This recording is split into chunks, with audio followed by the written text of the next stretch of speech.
Ladies and gentlemen, welcome back to the Ground and Pound podcast, a show where, as always, we're hitting you with them elbows of knowledge. And Dana White's Contender Series Week 9 is here. Can't believe we've almost had 10 weeks of the Contender Series, but we've been breaking it all down here on the Ground and Pound podcast. And if you're enjoying the content, hit that like and subscribe button as we've got a full card breakdown for you. But before we start, we have to mention somebody's not here today. Unfortunately, Carlos couldn't make it, so it's just going to be me today for this full card breakdown and kicking things off in the early prelim opener of Luis Felipe Diaz taking on Donovan Hendricks. And this matchup, to me, when you look at the Contender Series, this is the epitome of what the Contender Series is. You've got a guy 15-5 here fighting over in Brave FC. He's very, very talented, obviously got much more experience. And when you look at Hendricks, he's fought the much lower level of competition. Sometimes it can be a little bit tricky to break these fights down when you see a guy in 6-0 and not necessarily fought the highest level of competition, but Contender Series tends to find diamonds in the rough, and I think that's what we have here in Hendricks. When you look at the matchup on paper, you could easily pick Diaz and just say the experience and the power and the level of competition is going to be enough. But when you dive a little bit deeper into the tape study, when you look at these guys' skill sets, it's easy to see why Donovan is 6-0 and could be something special here. He does a good job of bouncing around on the outside. He's very light on his feet. He's got good timing when it comes to his takedowns or when it comes to his overhand right or his straight right that he likes to throw. He's fought, some pretty tall guys as well, a different sort of variety of opponent when it comes to wrestlers. People have looked to take him down. He's got good takedown defense. He does a good job of being able to sprawl and brawl. He's got nice front chokes as well for any sloppy takedowns that have come his way. I've seen him get a ninja choke in one of his fights when his opponent came in for a sloppy takedown. And the only real concern I have with him here is obviously the low level of competition for sure. However, we've not necessarily seen him go long in fights. His cardio is questionable. He's finishing a lot of the fights early in round one. He's doing what he's supposed to do. But what happens when the fight gets a little bit longer and he's not able to get that finish? We haven't seen that from him yet. But obviously, as I mentioned earlier, fighting the lower level guys on the regional scene, I believe he's from Florida, it's tough to really get a gauge on what his skill set is, but he is finishing these guys early in round one. When you look at the Contender Series as a whole, sometimes these guys come in and, they finish these low-level guys in the first round, and you assume that because they're not fighting good opponents, that they're not the real deal. Well, when you look at, Luis Felipe, he has fought the who's who, especially over in Brave. 14 of his 15 wins are coming inside the distance, 7 by knockout, 7 by a submission. My one question mark here with Diaz is he hasn't fought since July 2023, so a long layoff. Who knows at 30 here how he's going to come back in after that sort of ring rust could step in here, especially on a big stage like Dana White's Contender Series when he's fighting for a contract in the biggest promotion inside the sport. He tends to load up on a lot of his shots. He does throw everything with sort of max power, which has me a little bit concerned here because Hendricks has shown an ability to dodge those big punches from other opponents, duck underneath, get level changes, or time his own shot on the feet. So I do think that has something that Diaz needs to be careful of and mindful of here is loading up. He does have good forward pressure, very, very aggressive Brazilian here. And as I mentioned earlier, fought the much better level of competition. But I've seen in some of his fights that he will throw that overhand or throw the hooks. His opponent will duck underneath because he's overextending and he'll get taken down, controlled from long periods of rounds. So I do think he has questionable takedown defense here. Very basic boxing combinations, really just throwing sort of 2 punches at a time. And he does stalk on the feet, but like I said, he's really just looking to land that power. He's not setting anything up. So for that reason, I'm actually going to go with Donovan Hendricks here. Or although he is 6-0, doesn't necessarily fought the higher level opponent here, I do think that he's got enough skills, enough measured pressure here, enough overall composure to get this one done here as the 6-0 fighter on Contender Series. And next up, we have Lucas Caldiez, and we've got Magomed Zanikov. And I got to say, this matchup to me is very intriguing. When you look at Zanikov, he's a training partner over in Dagestan with Islam Makhachev, two-time Muay Thai world champion. And the guy can also grapple, obviously, as the first name would suggest. When you look at the Russians over in Dagestan, obviously you would expect them to have the wrestling, but the pedigree that this guy's got in the Muay Thai is fantastic. He's got snappy kicks. He does a good job of throwing the oblique kick, the low calf kick. He can really chew up the lead leg. He has really, really snappy body kicks as well, which is very impressive. You can see in some of his fights that his opponents are bringing their hands down to really block those body kicks because of how powerful they are. He has a step-in elbow, which is very, very nice in the clinch, as you can expect from the Muay Thai practitioner. conditioner, nice elbows, nice knees. And obviously the level changes are there. I've seen in a few of his fights now where he can duck underneath, get level changes, and really just, drive through with the legs and get on top. Good top pressure as you'd expect from a Dagestani fighter. And I just think that realistically this is a bad matchup here for Lucas. When you look at Lucas's skill set, it's primarily kickboxing. It's mostly just striking. I haven't seen a whole lot of grappling here. And I think he's going to be the worst striker in a mostly striking matchup, along with the fact that Magomed can also mix in the takedowns. Lucas really just throws sort of a 1-2 and a body kick combination. And I said, like I've seen in the tape study, he hasn't necessarily thrown a whole lot in there when it comes to the grappling. So I just think that this is going to be one-way traffic here. I think Magomed's going to be able to use the wrestling if he wants to. If he wants to showcase his striking here, I think that he'd be more than capable of doing so. I think the path of least resistance here is going to be the wrestling. And I do think that Lucas will get out-grappled in this matchup. But I also think as well, when you look at the step up in competition, I like to look at the competition, especially on Dana White's Contender Series. But Lucas's level of competition is also poor. So he's not necessarily looking that great. He's not knocking guys out all the time in the first round. He does have 6 wins via knockout, but they're against some of the lower level guys, bigger gloves, not having to worry about takedowns. And I think here with Magomed that he's going to have so much to worry. It's just going to be pick your poison for Magomed. I think he's going to be able to do whatever he wants in there. To me, this is a showcase bout. They already knew that they wanted Magomed in the UFC. They've given him an opponent here that he can really showcase his skill set. And even if Lucas does have forward pressure, I think that the counter striking here of Magomed is going to be more than good enough. Both guys, similar height, similar reach. I think this will be a nice addition here to the lightweight division here at 155. Give me Magomed Zenikov to get this one done, the training partner of Islam Makhachev, the 2-time Muay Thai world champion, with the grappling, with the striking, whatever he wants. And next up, we have Rafael Pertegano, I believe that's how it's said, against Luke Fernandez. And I got to say, man, this one kind of confused me. I'm surprised that we've got Pentagano here, or Rafael, even in this Contender Series. He did not look impressive on tape. Luke Fernandez is the Cage Fury champion.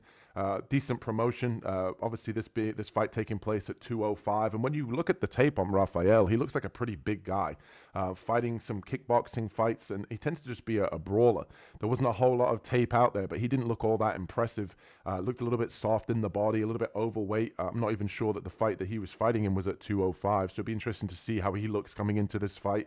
And to me, again, this is a fighter that it's really tough to get a read. There's not a whole lot of tape out there. A kickboxing match that I've seen with him, he really just swings wild in the pocket. He looks to brawl.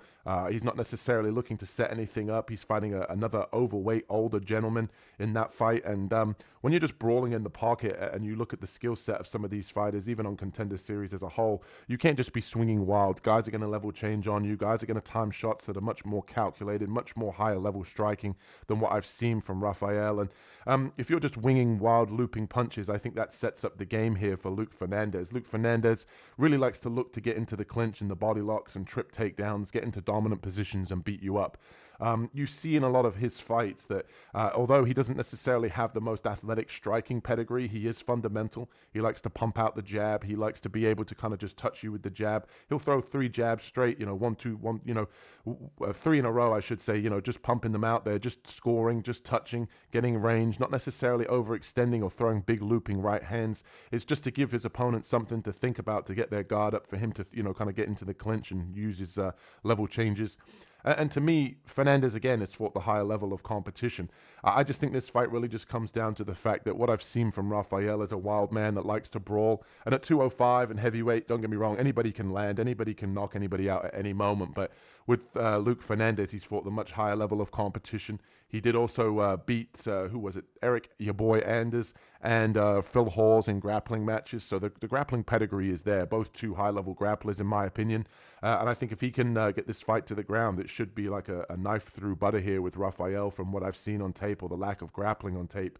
And with Fernandez as well, I think that he can just stay fundamental in the striking, not get caught up in a brawl here against Rafael. Touch him with the jab, maybe throw the occasional right hand just to give him something to think about. And once Rafael overextends, get into the clinch, push him up against the fence, kind of get the body lock trip takedown that I've seen from him. He gets right into mount. Once he gets right into mount, I think the top pressure is going to be too much. He's going to either take the back here, or he's going to be able to dominate from mount position or half guard, beat him up on the ground, maybe look for a submission. But I like Luke Fernandez here to get this one done. Most likely on the ground. Obviously, Rafael could come in here and look completely different from what I saw on one of his tapes, which is from a few years ago. He was 21 in that fight, so he's still very young. He looks very young. He could come in much improved, maybe the guy comes in and looks absolutely jacked and like an absolute world beater. That's the thing with Contender Series. It's hard to tell at times. But give me Luke Fernandez here to get this one done with the clinch, with the body lock, get the trip takedown, and ultimately find the finish on the ground.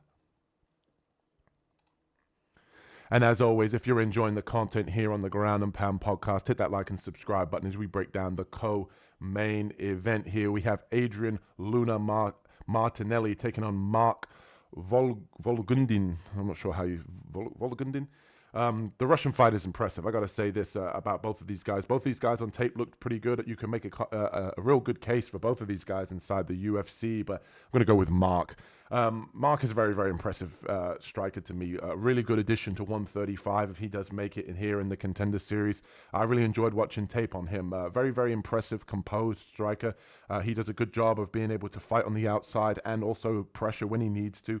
Very, very light on his feet. You can see almost an element of Demetrius Johnson in the way that he bounces around and the way that he kind of holds his hands. Very, very impressive in terms of the striking. I really liked watching him. Absolute pleasure. Uses the oblique kick and likes to stomp that lead leg, which is a really underutilized tool inside of MMA.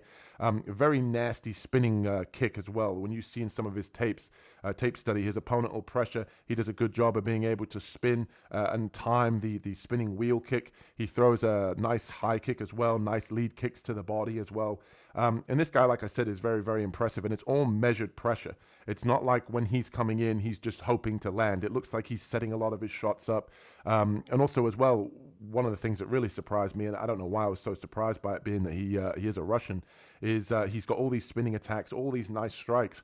And obviously the level change is there. He throws in a level change in one of the fights that I saw, lands right into the arm triangle, gets the arm triangle within seconds. And like I said, if you're sitting there worried about his striking, worried about all of the shots that he throws on the feet, worried about him chewing up your low calf, going to the body, and then all of a sudden he mixes in a takedown. The guy is very well-rounded, still 25 years old as well. And I'm very high on this gentleman, and I think that they've given him a fairly game opponent here in Martinelli. Martinelli, obviously 16 professional fights, a guy who has fought in some of the higher level promotions compared to what Marcus fought over in the regional scene. He's very, very good at scrambling, Martinelli. Not necessarily known for the wrestling to get fights to the ground, but when fights do hit the mat, he does a good job of scrambling, whether it be on bottom, whether it be transitioning to the back. And I think that's one of his main skill sets, is he looks to be able to get into mount. If his opponent gives up the back, he takes the back, he transitions nicely. The opponent gives up mount again, and he just kind of transitions between those two positions and dominates there, landing ground and pound, looking for the submission. And when it comes to the striking, I think this is where he's going to be outmatched. I think in the grappling, I think both guys could definitely find the submission. However, I think with Martinelli on the striking, that his hands lack a little bit in comparison to what Mark's do. When you look at Martinelli on the feet, he's really landing kicks at range, not necessarily trading in the pocket, not necessarily known for throwing nice boxing combinations. It's more blasting kicks from the outside and grappling, which, very Paddy Pimblett-esque. He's not necessarily known for the boxing, more blasting kicks from the outside and mixing in grappling. That's pretty much Martinelli's skill set here. And to me, I just think that he's an opportunistic grappler, not necessarily known for the wrestling. So if Mark does want a level change and get on top and dominate from, top pressure and really beat him up with ground and pound, I think he could do that. I think on the feet, he would also be best served, in terms of pressuring forward. He will have a slight height and reach disadvantage, Mark, but I think he can get this one done. He's shown me enough skill set in terms of the grappling, in terms of the striking, especially here, that I think that he could definitely give Martinelli a lot of problems. But obviously the experience on the side of Martinelli, a guy who has finished multiple fights via submission, 4 by knockout, I believe. And you never know, he might be able to show a little bit of toughness here. Maybe we haven't seen too much in the way of Mark's cardio. Maybe Martinelli can show some toughness, take this one into deep waters and find a late finish. But I'm going to go with Mark here to get this one done. I think that he's going to be able to win this fight, whether it be on the ground or on the feet. But he's definitely somebody I like, definitely somebody that I thought is one to watch inside the UFC if he gets the contract here. And I wouldn't be surprised if they bring Martinelli in for a prelim fight later on down on a UFC fight night card, on short notice when somebody drops out. The guy was pretty impressive, but give me Mark Volgudin to get this one done. And that brings us to the main event here for Dana White's Contender Series. And as always, if you're enjoying the content here, hit that like and subscribe button as we break down the main event of this one's impressive to me. I'm actually excited for this one. We've got Emmanuel Rodriguez taking on, is it Raul Jr.? I'm going to say, man, Rodriguez looks impressive. I really like the boxing here of the former Ultimate Fighter Team DC member. Obviously losing that split decision in that fight on the Ultimate Fighter. And when you look at the power in the hands of Rodriguez, it's definitely something to pay attention to. The guy doesn't throw a ton of kicks, but he really sits down on a lot of his punches. He does a good job of being able to trade in the pocket here. And he's pretty much the epitome of Mexican toughness as well. He will take one to give one. He will throw a shot to the body and then come upstairs. Really nice lead, ripping hooks. And you can see by the way that he throws his shots that he really throws a lot into it. It's not just arm punches. It's really throwing his whole body into it in big combinations as well. And he does a good job as well as feinting in his shots. So I think when people are mindful of the power and he throws those feints out there, it really draws out a reaction from his opponent for him to be able to then time a counter. He will throw a lot of shots to the body and the head, but not necessarily throwing a ton of kicks or calf kicks or anything like that. Definitely a skill set I'd like to see him improve or implement to his game. And obviously here at 125, a lot of these fights can be very competitive. Guys are very high level. Guys are fast. Guys are usually got good cardio, and I think Rodriguez is definitely somebody to watch out for. I think that's why they've brought him back here for an opportunity on Contender Series. And my main concern with him, especially in this matchup, especially in previous matchups that I've seen, and we saw it on the Ultimate Fighter, was that Rodriguez was taken down and controlled for long portions of rounds. And I think that that's really what costs him in fights. It's not that he overextends, it's that guys know that he has the power in the hands and that they can take him down, control him on the ground, and ultimately nullify that power. You can't be unloading power on the feet when you're lying flat on your back. And I think that's exactly what people are mindful of here when it comes to fighting a guy like Emmanuel Rodriguez. And when you look at Junior, he has fast striking. Don't get me wrong. I would say this guy's more of a kickboxer, more of a Muay Thai practitioner than he is a grappler. He does have some submission victories. Very fast striker, very nice measured pressure. He will walk you down sort of a methodical pace. It's not just wild. It is him trying to measure and look for his shots. He will blast kicks from the outside, especially up to the guard, which is something I think Rodriguez has got to be mindful of as a really boxing heavy approach.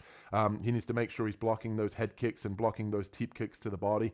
And really just he does a good job of blasting kicks as well to the body, which I definitely think, as I mentioned with Rodriguez, is high guard with the boxing stance that he's got to be mindful of.